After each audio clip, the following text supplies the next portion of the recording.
Sahabat YKB, senang dapat kembali menyapa saudara melalui acara Wasiat Kekal, berupa renungan firman Tuhan yang memandu kehidupan kita. Bersama saya, Pendeta Rumenta Santiani Manurung dari GKI Gria Merpati Mas.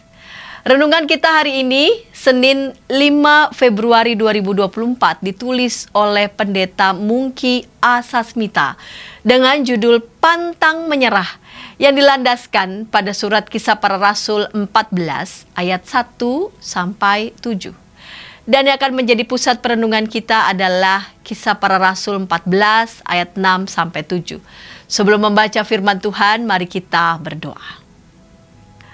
Bapa di surga, Bapa yang kami sembah di dalam Tuhan Yesus Kristus, mengawali hari yang baru ini, kami hendak bersama-sama merenungkan firman-Mu. Firman-Mu itulah yang menjadi kekuatan, yang menjadi terang bagi jalan kami. Berfirmanlah, kami sedia mendengarkan. Demi Kristus kami berdoa. Amin.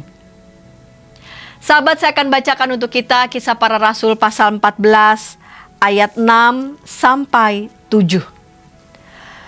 Mengetahui hal itu, menyingkirlah rasul-rasul itu ke kota-kota di Likaonia, yaitu Listra dan Derbe dan daerah sekitarnya.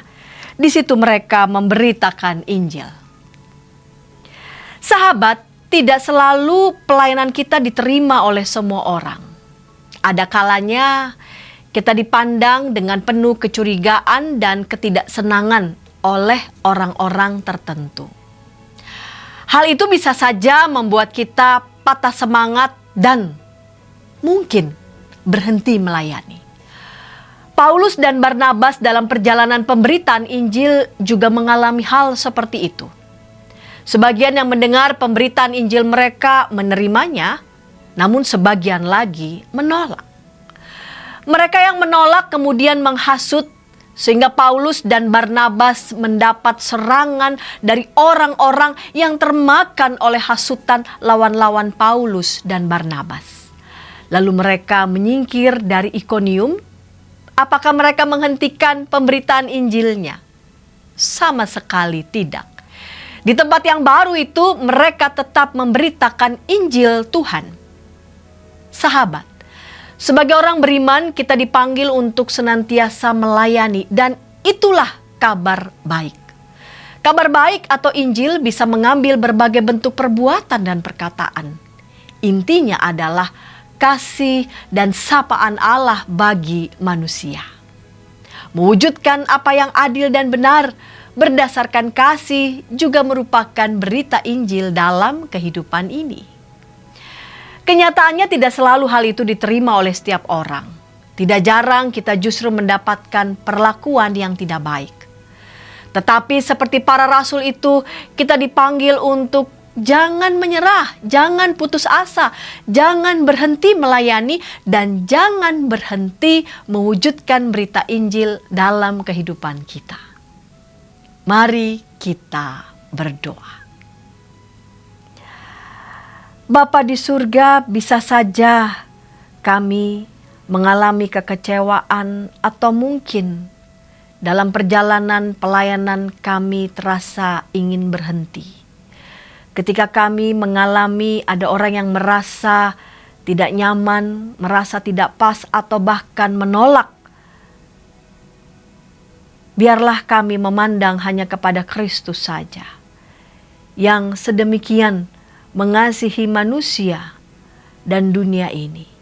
Betapapun mengalami berbagai macam hambatan, bahkan juga penolakan. Kami berdoa kepadamu ya Bapa, untuk setiap anak-anak Tuhan yang berkarya dalam memberitakan kabar baik dalam berbagai macam bentuk, baik itu melalui pemberitaan Injil, melalui gereja, maupun juga melalui pelayanan kesehatan, pendidikan, dimanapun mereka berada, termasuk juga melalui apa yang dilakukan oleh Yayasan Komunikasi Bersama. Tuhan berikan kekuatan, Tuhan berikan hikmat. Bahkan juga bagi anak-anak Tuhan di tempat-tempat yang tidak mudah, di pulau-pulau terluar Indonesia ataupun tempat-tempat lain yang mengalami berbagai macam hambatan. Damai Tuhan menyertai, dan Tuhan boleh utus setiap anak-anak Tuhan untuk boleh menopang sehingga pelayanan pemberitaan Injil, pelayanan pekabaran kabar baik itu boleh makin hari makin luas disebarkan dan nama Tuhan boleh dipermuliakan. Terima kasih Bapa, dalam Kristus kami berdoa. Amin. Sahabat, demikian renungan kita hari ini. Jangan lupa subscribe, like, dan bagikan kepada sebanyak mungkin orang. Tuhan memberkati.